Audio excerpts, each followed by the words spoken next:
So hey guys, welcome to our YouTube channel JOA Warriors। Exam date postpone हो चुकी है और लगभग एक महीने का और समय आपको मिल चुका है अपनी प्रिपरेशन के लिए। और याद रखिए दोस्तों, अगर अभी नहीं हुआ तो कभी नहीं हो सकता, क्योंकि बहुत एग्ज़ाम लेवल की अगर बात की जाए तो काफ़ी इजी और कॉन्सेप्चुअल लेवल के क्वेश्चंस आपको डाले जा रहे हैं एग्ज़ाम में। और इसके साथ ही 30 या 31 दिन आपको और मिल चुके हैं प्रिपरेशन करने के लिए। तो अगर ऐसे स्टूडेंट्स का जिनका कि रिवीजन नहीं हो पा रहा तो हमारे चैनल के साथ जुड़िए। और मैं आपको गारंटी देता हूँ कि एग्ज़ाम से पहले पहले आपके जो है वो इंपॉर्टेंट कॉन्सेप्ट्स यहाँ से रिवाइज करवाए जाएंगे। ठीक है जी, एमसीक्यूज़ के थ्रू रिवाइज करवाए जाएंगे, कॉन्सेप्चुअल आपको इन्फॉर्मेशन दी जाएगी। और ना सिर्फ इन्फॉर्मेशन आपको बुकिश लैंग्वेज में मिलेगी, परंतु आपको एक लेमन या फिर कह सकते हो लोकल लैंग्वेज में आपको यहाँ समझाया जाएगा, ताकि जो आपके कॉन्सेप्ट्स हैं वो आपको क्लियर हो सके। और एग्ज़ाम हॉल में जब आप बैठे तो एकदम से क्वेश्चन को देखकर आपके दिमाग में चीज़ें ट्रिगर कर जाएं और आप इजीली उस क्वेश्चन को जो है वो टैकल कर पाएँ। तो मॉक टेस्ट की सीरीज़ में आज हम आपके लिए लेकर आए हैं आपका चौथा मॉक टेस्ट, जो कि बेस्ड होगा हमारा इंटरनेट के ऊपर। इंटरनेट के इसमें आपको कुछ क्वेश्चन देखने को मिलेंगे, टोपोलॉजी के कुछ क्वेश्चन आपको इसमें देखने को मिल सकते हैं। ठीक है जी। और इसमें जहाँ जहाँ पर हमें लगता है कि एक्सप्लेनेशन देने की आवश्यकता है तो हम एक्सप्लेनेशन भी देंगे। क्यों? क्योंकि प्रीवियस ईयर की वीडियो में हमें कमेंट में कुछ लिखा था कि सर एक्सप्लेन थोड़ा कर दीजिएगा, तो हम इसके लिए एक्सप्लेनेशन भी आपको देंगे। अगर आपको वीडियो अच्छा लगे तो वीडियो को लाइक कीजिएगा, शेयर कीजिएगा और हमारे चैनल को सब्सक्राइब कीजिएगा, क्योंकि आपका एक छोटा सा सब्सक्राइब हमें मोटिवेट करता है ताकि हम और अच्छा कंटेंट आपके लिए लेकर आए।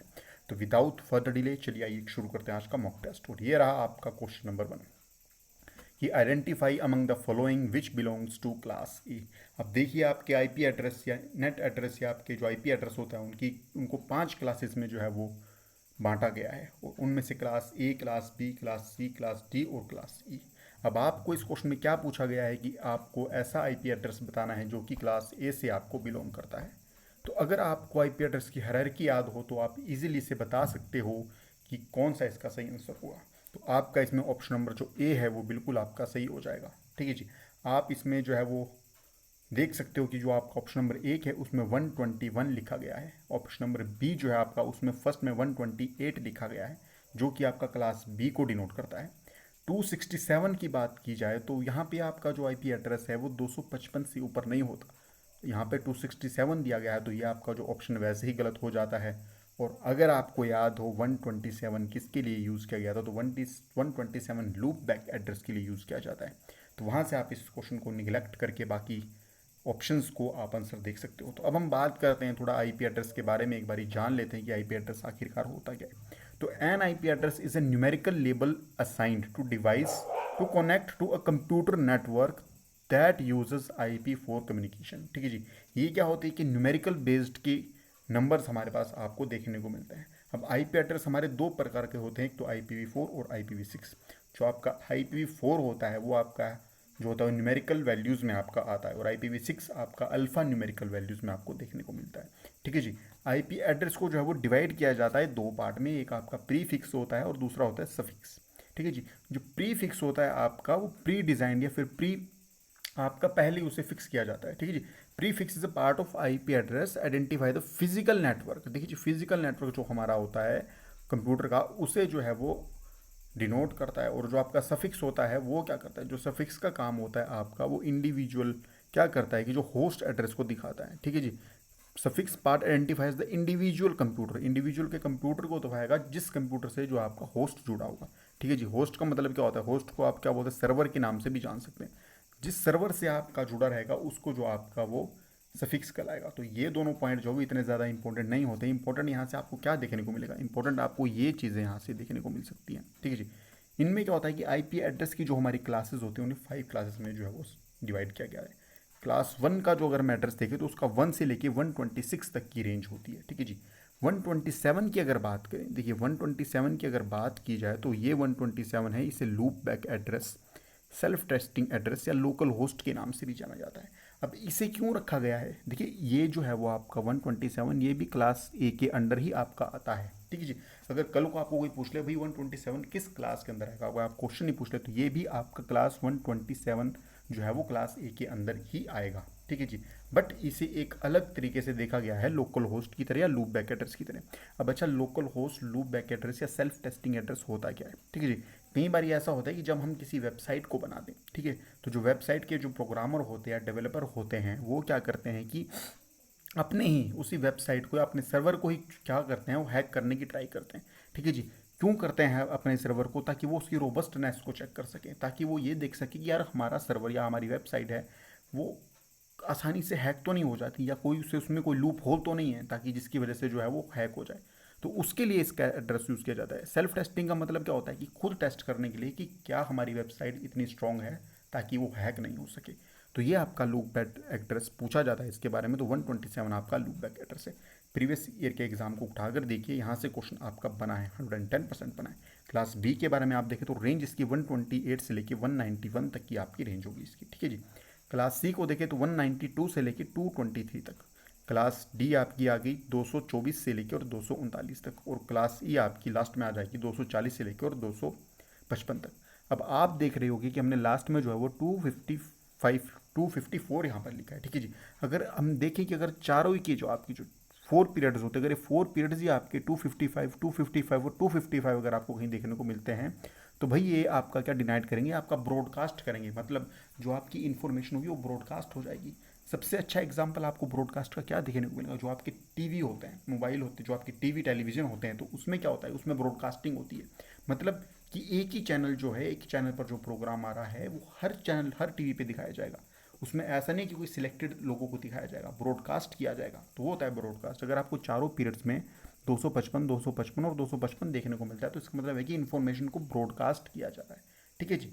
अब हम और क्या देख लेते हैं कि इसमें जो फर्स्ट आपकी 3 क्लासेस होती हैं, यानी कि क्लास ए बी सी, वो आपकी यूनिकास्ट को डिफाइन करती है, ठीक है जी। यूनिकास्ट का मतलब क्या है? यूनिकास्ट का मतलब है कि आपका 1-to-1 कॉन्वर्सेशन को डिफाइन करती है, ठीक है जी।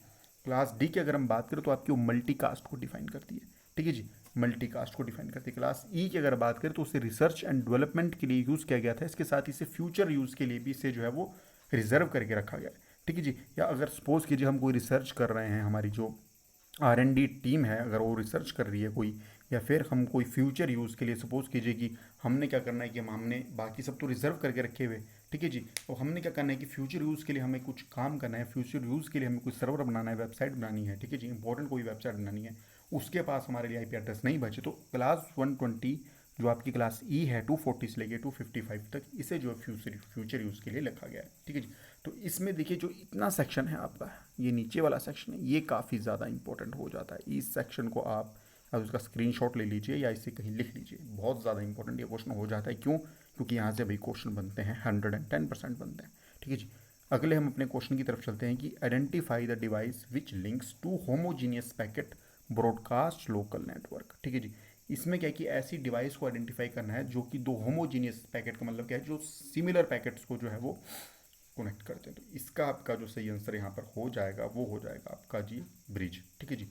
ऑप्शन नंबर जो आपका सी हो गया, ये आपका सही आंसर हो जाएगा, यानी कि आपका ऑप्शन नंबर सी आपका ब्रिज जो है वो आपका जो है वो सही आंसर यहाँ पे हो जाएगा, ठीक है जी। हम डिवाइस के बारे में थोड़ी बात कर लेते हैं, तो सबसे पहले हम हब के बारे में बात करते हैं, ठीक है जी। हब क्या होता है कि ये कनेक्ट करता है मल्टीपल इथरनेट डिवाइसेस को टुगेदर, ठीक है जी। आपकी मल्टीपल इथरनेट डिवाइसेस हैं, वायर डिवाइसेस हैं, उनको कनेक्ट करने का काम किसका होता है? हब का होता है। और देखिए इंटेलिजेंट डिवाइस नहीं होती, it is not an intelligent device. क्यों? क्योंकि ये क्या करता है कि इन्फॉर्मेशन को जो है वो ब्रॉडकास्ट कर देता है, ठीक है जी। ये इन्फॉर्मेशन सभी को बता देगा। ऐसा नहीं होगा कि सपोज कीजिए हमने इन्फॉर्मेशन, अब इसको समझने का एक सिंपल एग्जांपल क्या है कि सपोज कीजिए मुझे जो है वो, मेरे पास 4 कंप्यूटर रखे हुए हैं, ठीक है जी, और मुझे स्पेसिफिक इन्फॉर्मेशन जो है वो कंप्यूटर ए को ही देनी है, बाकी 3 को नहीं देनी है। तो ये क्या करता है, ये बाकी एक को ना देकर सभी को ही दे देता है। ये इन्फॉर्मेशन को सभी लोगों को दे देता है, ये सभी चारों कंप्यूटर को दे देगा। तो ये क्या करेगा, इन्फॉर्मेशन का ब्रॉडकास्ट कर देगा, ठीक है जी। इससे क्या दिक्कत होती है? इससे क्या होती है कि सिक्योरिटी नहीं बनी होती, प्राइवेसी नहीं मेंटेन होती, इसलिए ये इंटेलिजेंट डिवाइस नहीं होती, ठीक है जी। ये कहाँ काम करता है? फिजिकल लेयर पर, जो OSI मॉडल की फिजिकल लेयर है उसके ऊपर ये काम करता है, ठीक है जी। और मैक्सिमम किस में हमें देखने को मिलता है? तो मैक्सिमम जो स्टार टोपोलॉजी हमारे पास होती है उसमें इसका यूज़ जो है हमें देखने को मिलता है। राउटर की बात करें तो ये इंटर नेटवर्किंग डिवाइस है, ठीक है जी। ये क्वेश्चन आपका बन सकता है कि राउटर कैसी डिवाइस है, तो ये इंटर नेटवर्किंग डिवाइस है। और ये कहाँ होती है? जो नेटवर्क लेयर होती है, OSI मॉडल की 3rd लेयर होती है आपकी नेटवर्क लेयर, उसके ऊपर ही आपका काम करता है। ये कहाँ होता है? ये सेम प्रोटोकॉल्स पर आपका काम करेगा, ठीक है जी। उसके बाद इसमें जो डाटा ट्रांसफ़र होगा वो आपका पैकेट्स की फॉर्म में जो है वो आपका डाटा ट्रांसफ़र होगा, ठीक है जी। तो इसमें डाटा किस में ट्रांसफ़र होगा? एज अ पैकेट्स की फॉर्म में डाटा ट्रांसफ़र होगा। ठीक है जी। और अगर हमने अनगाइडेड मीडिया का मतलब अनगाइडेड मीडियम में अगर हमने कोई राउटर यूज़ करना है तो उसे जो है वो एक्सेस पॉइंट के नाम से जाना जाएगा। ठीक है जी। आजकल जो हम यूज़ कर रहे हैं वो राउटर ना यूज़ करके एक्सेस पॉइंट का यूज़ कर रहे हैं। काफ़ी ज़्यादा इसको स्टार मार्क कर लीजिए, काफ़ी ज़्यादा इंपॉर्टेंट बन जाता है। ठीक है जी। और राउटर क्या करता है, सेंड डाटा करता है आईपी एड्रेस की सहायता से, जो है पैकेट्स की फॉर्म में डाटा को सेंड करता है। फ्रीक्वेंसी के ऊपर एक बार ध्यान दीजिएगा, तो इसकी फ्रीक्वेंसी उतनी होती है जितनी आपकी वाईफाई की फ्रीक्वेंसी होती है, यानी कि 2.4 गीगा हर्ट्ज से लेके 5 गीगा हर्ट्ज तक के ऊपर। और ये क्या करता है कि मेंटेनिंग करने का काम करता है, राउटिंग टेबल को मेंटेन करने का काम करता है। ये राउटिंग टेबल क्या होता है, तो इसके बारे में हम नेक्स्ट वीडियो जो है वो सारी नेटवर्किंग डिवाइसेस के ऊपर बनाएंगे, तो उसमें हम आपको जो है वो राउटिंग टेबल के बारे में भी बता देंगे। ठीक है जी। अगर यहीं पे सारी चीज़ें बता दी तो वीडियो काफ़ी ज़्यादा लेंथी हो जाएगी, और ये हमारा मॉक टेस्ट है एक तरीके से, तो इसमें उतना ही बताया जाएगा जितना आपका एग्ज़ाम रिलेटेड या फिर इस टॉपिक के हिसाब से बनता है। ठीक है जी। तो ये इसके बारे में कुछ इंपॉर्टेंट पॉइंट है। तो उसके बाद ब्रिज के बारे में चलते हैं। जो ब्रिज होता है आपका वो सेम प्रोटोकॉल पर काम करेगा। ठीक है जी। याद रखने का सिंपल एग्जांपल क्या है कि ब्रिज कहाँ जोड़ता है, ब्रिज आपका जो टू सेम लेंथ पोर्शन को जोड़ता है। बीच में आपकी नदी होती है, या फिर आपका कुछ मैक्सिमम ब्रिज जो होते हैं वो नदी के ऊपर बनते हैं, रिवर्स या वाटर बॉडीज़ के ऊपर बनते हैं। ठीक है जी। एक साइड भी लैंड होती है, दूसरी साइड भी लैंड होती है, तो लैंड आपकी सिमिलर टाइप की होती है, मतलब उसका स्ट्रक्चर सेम होता है, तो इसलिए उस सेम प्रोटोकॉल पर काम करता है। ठीक है, जिस तरीके से याद रखिए, works on the data link layer. जो आपकी ओएसआई मॉडल की सेकंड लेयर है, डाटा लिंक लेयर, उसके ऊपर ही आपका काम करेगा। Also work as intelligent device, और ये आपकी जो है वो काफ़ी ज़्यादा इंटेलिजेंट डिवाइस हो जाती है। ठीक है जी। ये क्या करता है कि इन्फॉर्मेशन को पहले ब्रॉडकास्ट करता है और उसके बाद जो है वो यूनिकास्ट करने का काम करता है। यूज़ कहाँ होगा इसका जी, तो यूज़ होगा आपको इसका देखने को मिलेगा बस और ट्री टोपोलॉजी में, आपको जो है वो ब्रिज का यूज़ देखने को मिल सकता है। ठीक है जी। बस और ट्री टोपोलॉजी में आपको जो है वो ब्रिज का यूज़ देखने को मिल सकता है। उसके बाद गेटवे की बात करते हैं हम। गेटवे, तो गेटवे क्या होता है, जो कनेक्ट करता है टू डिफरेंट नेटवर्क्स को। जो आपके दो डिफरेंट नेटवर्क होते हैं उन्हें जो है वो कनेक्ट करने का आपका जो है वो काम करता है। ठीक है जी। उसमें क्या होते हैं कि आल्सो वर्क एज फायरवॉल, और इसे एज अ फायरवॉल की तरह भी काम करवाया। और इसके साथ ही अगर हम गेटवे की बात करें आपकी, तो इसे एज अ फायरवॉल के नाम से भी जाना जाता है। ठीक है जी। ये एज अ फायरवॉल की तरह भी काम करता है। और अगर लेमैन लैंग्वेज में बात करें तो गेटवे को एज अ वॉचमैन के नाम से भी हम जान सकते हैं। ठीक है जी। इसमें क्या होता है कि by default works on the all the layer of OSI model. जो हमारा ओएसआई मॉडल है जिसमें कि 7 लेयर टोटल देखने को मिलते हैं, तो बाय डिफॉल्ट जो है वो सभी लेयर पर काम करता है। बट अगर मेनली फोकस किया जाए तो टॉप 4 लेयर पर जो है वो हमारा ये गेटवे काम करता है। ठीक है जी। और ये क्या करता है कि रेगुलेट करता है ट्रैफिक को बिटवीन टू डिफरेंट नेटवर्क्स। ठीक है जी। जितने भी हमारा ट्रैफिक होता है इंटरनेट के ऊपर, उसके जो दो डिफरेंट नेटवर्क के बीच में जो ट्रैफिक होता है उसको रेगुलेट करने का काम करता है। ठीक है जी। कौन करता है, गेटवे। अब याद रखिए, आप याद रखने का सिंपल एग्जांपल क्या है, जो गेट्स होते हैं हमारे, वो सेम ही घर के अंदर नहीं होते, वो हमारे डिफरेंट अलग अलग घरों के अंदर होते हैं। तो ऐसे याद रखिए कि जो गेट होता है हमारा अलग अलग घर के अंदर होता है, तो वही क्या करेगा कि अलग अलग नेटवर्क को जो है वो कम्युनिकेट करने का काम करेगा। ठीक है जी। अगर हमने देखिए ब्रिज के ऊपर आप ध्यान देंगे, तो हमने क्या बताया आपको यहाँ पर कि ब्रिज जो है वो इंटेलिजेंट डिवाइस भी होती है और ब्रॉडकास्ट करेगी देन यूनिकास्ट करेगी। ठीक है जी। अगर यहाँ पे स्विच होता तो स्विच भी आपका क्या करता है, वो भी जो पहले ब्रॉडकास्ट करेगा उसके बाद जो है वो यूनिकास्ट करेगा। तो स्विच और ब्रिज में आप कंफ्यूज मत होइएगा। जो स्विच और ब्रिज की ये दो तीन प्रॉपर्टीज आपकी होगी, ये तीनों प्रॉपर्टीज जो है वो काफ़ी ज़्यादा सेम मिलती हैं। वैसे तो स्विच जो आपका वो भी जो आपका डाटा लिंक लेयर पर ही काम करेगा। ठीक है जी। बहुत कॉमन क्वेश्चन क्या हो जाता है, कॉमन क्वेश्चन आपका ये पूछ लेते हैं कि भाई स्विच कैसी डिवाइस है, तो वहाँ तो आपको पता है कि वो फर्स्ट ब्रॉडकास्ट करके देन यूनिकास्ट करेगी। परंतु अगर ब्रिज पूछ लिया तो ब्रिज भी आपकी सेम ही तरीके से काम करेगी। ठीक है जी। उसके बाद चलते हैं अपने नेक्स्ट क्वेश्चन के ऊपर कि identify the layer which determines the interface of the system with the user. यह आपका जो क्वेश्चन है वो आपका पोस्ट कोड 1000 में आपको क्वेश्चन देखने को मिला था। ठीक है जी। तो ऐसी कौन सी लेयर है ओएसआई मॉडल की जो आपकी यूज़र के साथ जो है वो काम करेगी, तो वो आपकी करेगी एप्लीकेशन लेयर। ठीक है जी। एप्लीकेशन लेयर जो आपकी ओएसआई मॉडल की टॉप लेयर होती है, जहाँ पर कि आपके प्रोटोकॉल्स जैसे कि आपके एचटीटीपी हो गया आपका प्रोटोकॉल, ठीक है जी, एफटीपी हो गया, जितने भी आपके प्रोटोकॉल हो गए वो आपके एप्लीकेशन लेयर पे काम करेगी। इसे यूज़र टू यूज़र लेयर भी कहा जाता है, क्योंकि यूज़र जो है वो यूज़र से जो है वो कॉन्टैक्ट इंटरेक्ट यहाँ पर करता है। तो ये ऑप्शन नंबर आपका जो है वो डी इसका सही हो जाएगा। और देखिए ओएसआई मॉडल के ऊपर हम सेपरेट एक डेडिकेटेड वीडियो आपकी लेकर आ जाएंगे। नेटवर्क लेयर की बात की जाए तो यहाँ पर आपका राउटर काम करता है। डाटा लिंक लेयर की अगर बात की जाए आपका, तो यहाँ पर आपका मैक एड्रेस काम करता है। नेटवर्क लेयर पर अगर आपका डाटा देखे तो पैकेट्स की फॉर्म में जाएगा, और डाटा लिंक पे अगर आपका पैकेट डाटा देखे तो वो आपका जो फ्रेम्स की फॉर्म में जाएगा। ठीक है जी। अगर हम उसके बारे में बात करें कि जो एप्लीकेशन लेयर होती है ये सबसे टॉप मोस्ट लेयर आपकी मानी जाती है। ठीक है जी। और आपका जो ओएसआई मॉडल है OSI जो आपका मॉडल है वो बॉटम टू अप अप्रोच है, इसमें नीचे से ऊपर की तरफ चले जाते हैं, बॉटम टू अप अप्रोच इसको माना जाएगा। ठीक है जी। Identify the layer, next question है कि identify the layer which is responsible for the data translating. ठीक है जी। Identify the layer which is responsible for the data translating, तो इसका आपका ऑप्शन नंबर जो आपका सी यानी कि प्रेजेंटेशन लेयर है वो आपका जो है वो ऑप्शन सही हो जाएगा। ठीक है जी। क्योंकि हम पहले ही बता चुके आपको कि नेटवर्क लेयर में क्या करेगा कि इसमें आईपी एड्रेस काम करेगा। ठीक है जी। नेटवर्क लेयर में आपका आईपी एड्रेस काम करेगा। ठीक है जी। जहाँ पर कि राउटर काम करेगा। डाटा लिंक लेयर में आपका मैक एड्रेस काम करेगा, जिसमें कि फ्रेम्स की फॉर्म में जाएगा। एप्लीकेशन लेयर पे यूज़र टू यूज़र इंटरेक्शन की अगर बात की जाएगी तो एप्लीकेशन लेयर वहाँ पे हो जाएगी। अगर आपकी ट्रांसलेशन की बात आएगी, ठीक है जी, तो वहाँ आपका आपका जो है वो प्रेजेंटेशन लेयर आपका आंसर सही हो जाएगा। देखिए मैं दोबारा बोल रहा हूँ कि OSI मॉडल के ऊपर एक डेडिकेटेड सेपरेट वीडियो आपके लिए हम दोबारा लेकर आएंगे। उसके बाद अगर हम बात करें कि identify the network which extend a private network across a public network. ठीक है जी। ऐसा नेटवर्क आपको देखना है जो कि एक्सटेंड करता है प्राइवेट नेटवर्क को पब्लिक नेटवर्क के ऊपर। तो आपका जो इसका सही आंसर हो जाएगा वो ऑप्शन नंबर आपका डी यानी कि VPN वर्चुअल प्राइवेट नेटवर्क, वो आपका सही आंसर हो जाएगा। इसे जो है वो टनलिंग प्रोटोकॉल के नाम से भी जाना जाता है। ठीक है जी। टनलिंग प्रोटोकॉल के नाम से भी इसे वर्चुअल प्राइवेट नेटवर्क को जाना जाता है। ठीक है जी। नेक्स्ट क्वेश्चन के ऊपर चलते हैं कि what of the following device is used in the network layer. तो ऐसी कौन सी डिवाइस है जो नेटवर्क लेयर के ऊपर यूज़ होती है, ये क्वेश्चन जो प्रीवियस एग्जाम में हमसे पूछा गया है। इसका जो आपका सही आंसर हो जाएगा वो ऑप्शन नंबर 3 यानी कि राउटर जो है आपका सही आंसर हो जाएगा। और पहले ही बता चुके हैं राउटर के बारे में आपको हमने सारी इन्फॉर्मेशन दे दी है। अगर आपको भी समझ में नहीं आया तो वीडियो को थोड़ा पीछे कीजिए और उसे एक बार देख लीजिएगा। ठीक है जी। नेक्स्ट क्वेश्चन है आपका identify the device use to boost up a weak signal. ऐसी डिवाइस जो आपके वीक सिग्नल को बूस्ट करेगी उस डिवाइस का क्या नाम होगा।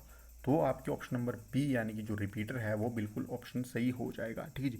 तो रिपीटर आपकी ऐसी डिवाइस है जो आपके वीक सिग्नल को बूस्ट कर देगी। अब सपोज कीजिए आपने क्या किया है कि आपने मॉडम जो है, ठीक है जी, वो अपना जो है वो ग्राउंड फ्लोर पर लगाया गया है। ठीक है जी। तो उसकी रेंज जो है आपकी वो फर्स्ट फ्लोर तक जा रही है। तो आप फर्स्ट फ्लोर पे जब रिपीटर रख दोगे तो वो उसकी सिग्नल को जो है वो बूस्ट करके उसे सेकंड फ्लोर तक पहुंचा देगा। तो रिपीटर का बेसिकली काम क्या होता है कि वो वीक सिग्नल को बूस्ट करके उसे स्ट्रॉन्ग सिग्नल में जो है वो कन्वर्ट कर देता है। ये काम होता है रिपीटर का। ठीक है जी। मॉडम के बारे में डीमोडुलेशन और मॉडुलेशन का काम करेगा आपका। ठीक है जी। स्विच हम आपको पहले ही पीछे बता चुके हैं। राउटर के बारे में आपको बता चुके हैं। नेटवर्किंग डिवाइस से रिलेटेड जितने भी आपके कॉन्सेप्ट हैं नेक्स्ट वीडियो हम उसके ऊपर लेकर आएंगे। ठीक है जी। Identify the incorrect network topology. तो ऐसी टोपोलॉजी के बारे में आपको यहाँ देखना है जो कि इनकरेक्ट हो, बस, स्टार, मैप या रिंग।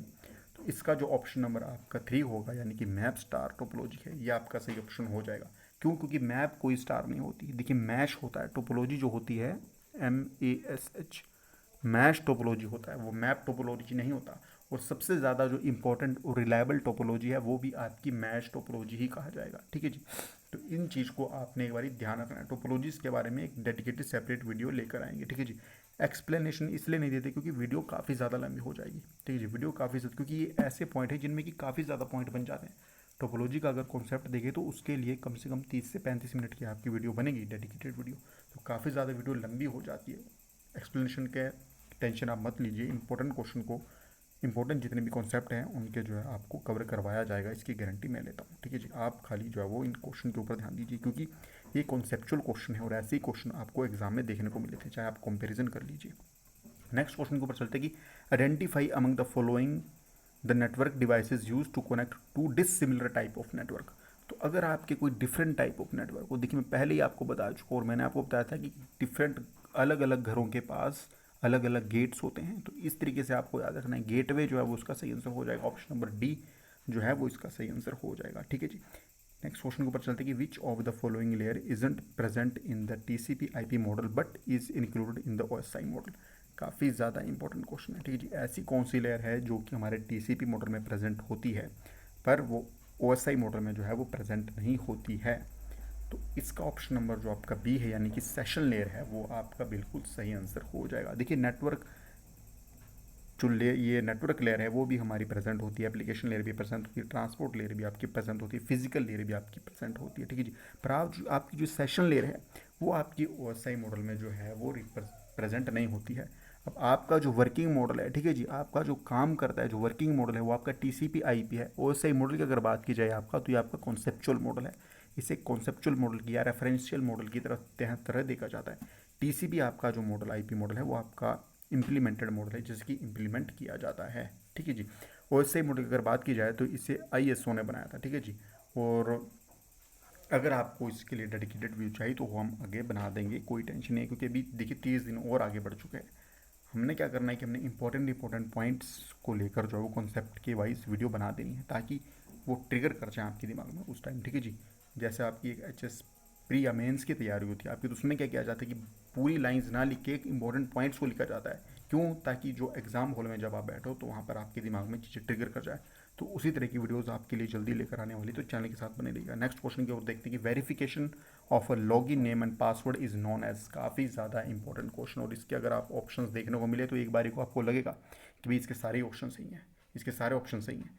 तो इसका जो सही आंसर होगा वो होगा आपका ऑप्शन नंबर 3, यानी कि ऑथेंटिकेशन, ठीक है जी। Verification of a login name and password is known as, तो अगर आप लॉगिन नेम और पासवर्ड को वेरीफाई करते हो तो उसको क्या कहा जाता है? उसे ऑथेंटिकेशन कहा जाता है। भाई बहुत लोगों ने इसका आंसर ऑप्शन नंबर डी को माना होगा, लॉगिन इन। तो इसकी लॉगिन इन सही आंसर नहीं होगा, इसका सही आंसर होगा ऑथेंटिकेशन, क्योंकि आप ऑथेंटिकेट कर रहे हो, ठीक है जी। आप बता रहे हो कि हाँ भाई जो हमारा लॉगिन और हमारा पासवर्ड जो है वो उसी यूज़र को रिकॉग्नाइज करता है जो इससे रिलेट करता है, ठीक है जी।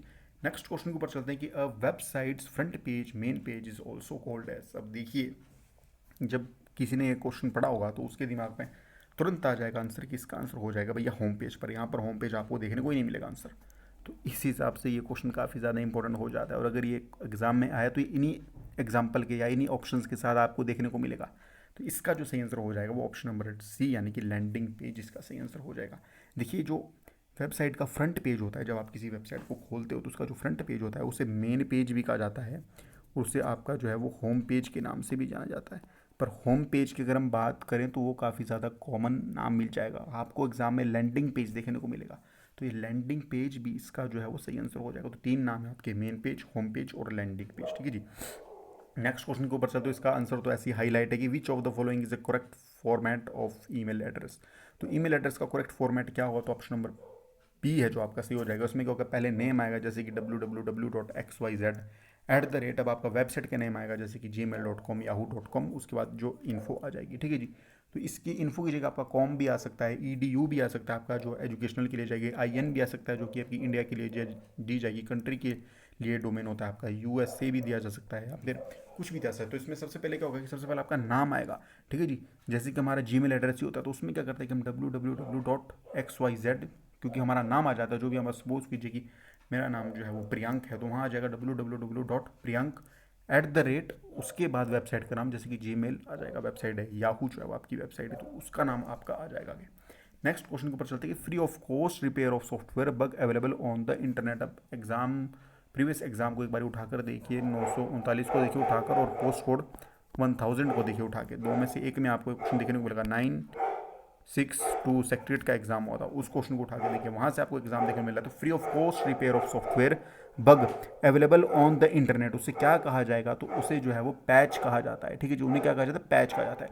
देखिए, वर्जन क्या होता है? वर्जन एक अपडेटेड होता है। सपोज कीजिए आप किसी साइट को चला रहे हो, आपकी सॉफ्टवेयर को चला रहे हो, तो जब उसे अपडेट किया जाएगा तो उसे अपडेटेड वर्जन को जो है उसके अपडेटेड जो आता है उसे वर्जन कहा जाता है, ठीक है जी। ट्यूटोरियल की अगर बात कीजिए तो ट्यूटोरियल क्या होता है? ट्यूटोरियल आपको जो है वो एक पहले शोध किया जाता है कि इस वेबसाइट को, जब आप किसी एप्लीकेशन को आप डाउनलोड करते हो तो उसमें क्या आपको पहले डायरेक्शन दी जाती है कि आपको इसे ऐसे ऐसे यूज़ करना है, तो उसे ट्यूटोरियल कहा जाएगा, ठीक है जी।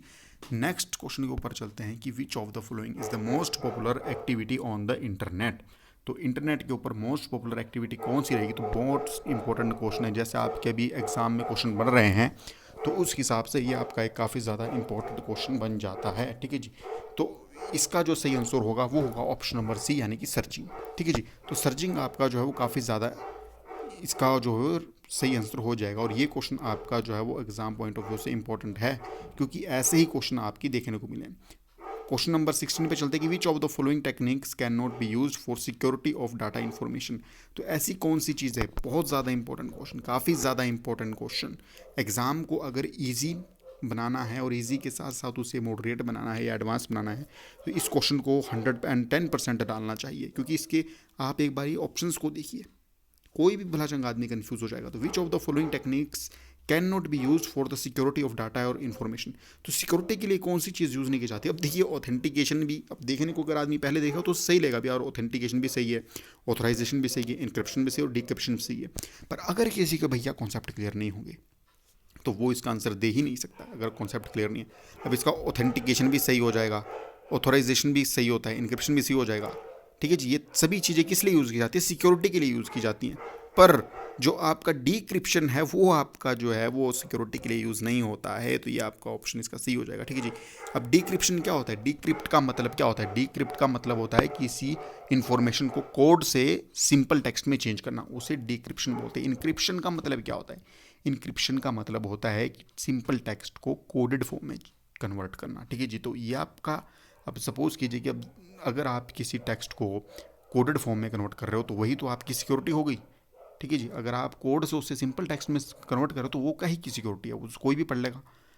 अब याद रखने का क्या तरीका, याद रखने का तरीका है आपका व्हाट्सएप, जो आप डेली यूज़ करते हो। व्हाट्सएप पर जब आप टेक्स्ट भेजते हो या चैटिंग भेजते हो तो आपकी इनक्रिप्टेड फॉर्म में आगे जाती है। अब अगर आप हेलो लिख रहे हो तो जब वो हेलो जब वो बीच ट्रैवल करेगा आपका, ठीक है, जाएगा पैकेट्स की फॉर्म में, अगर आपका हेलो जाता है तो वहाँ पर वो हेलो की फॉर्म में नहीं जाएगा, वहाँ पर वो 0 1 2 3 AYZ इस फॉर्म में जाएगा, ताकि उसे हर कोई आदमी जो है वो पढ़ ना सके, ठीक है जी। जो स्नीफर्स होते हैं, स्नीफर से बचाने के लिए, क्योंकि वो 24 घंटे आपके साइड के ऊपर रहते हैं बैठे, हमारे तो नहीं क्योंकि हम इतने कोई बड़े आदमी नहीं हैं, पर जो हमारे बड़े बड़े बिजनेसमैन होते हैं, बड़ी बड़ी IRCTC की वेबसाइट है, उनकी वेबसाइट के ऊपर स्नीफर्स रहते हैं, तो वहाँ पर इसका जो इनक्रिप्शन का यूज़ किया जाता है ताकि उसे कोडेड फॉर्म में कहा जाए। और जहाँ भी इनक्रिप्शन की बात आएगी वहाँ पर एक फॉर्म याद रखिए, Bob and alias, Bob and alias, इस नाम को याद रखिए, इस नाम को हमेशा, इस नाम से क्वेश्चन आया है।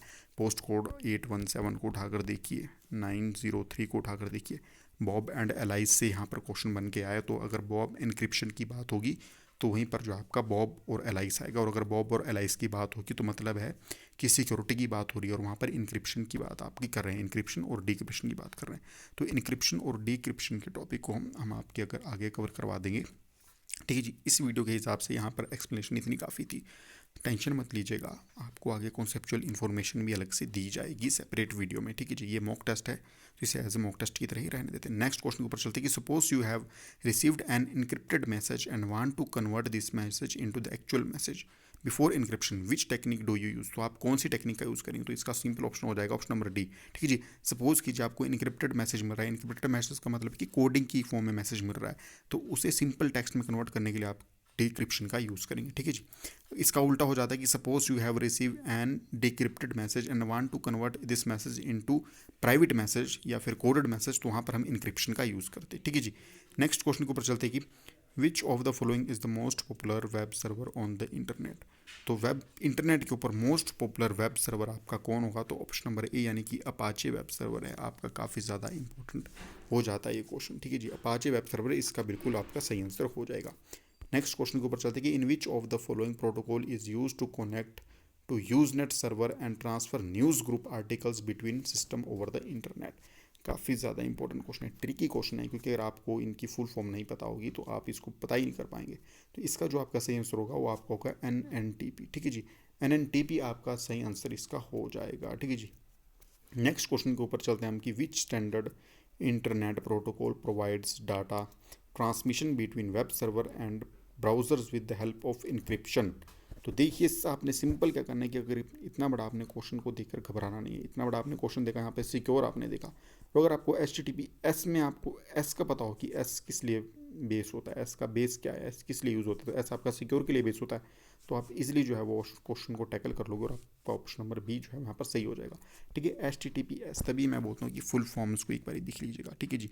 अगर इस क्वेश्चन में आपको फुल फॉर्म नहीं पता होती, इसमें अगर आपको सपोज कीजिए NNTP का आपको फॉर्म पता नहीं है, पर अगर आपको file transfer protocol, transmission control protocol, simple mail transfer protocol, इनकी फुल फॉर्म पता है तो आप इजीली इसका आंसर कर पाते हो। तो फुल फॉर्म के ऊपर ध्यान देना इसलिए काफ़ी ज़्यादा ज़रूरी हो जाएगा। फुल फॉर्म के बारे में हम अलग सेपरेट वीडियो आपकी लेकर आएंगे, ठीक है जी।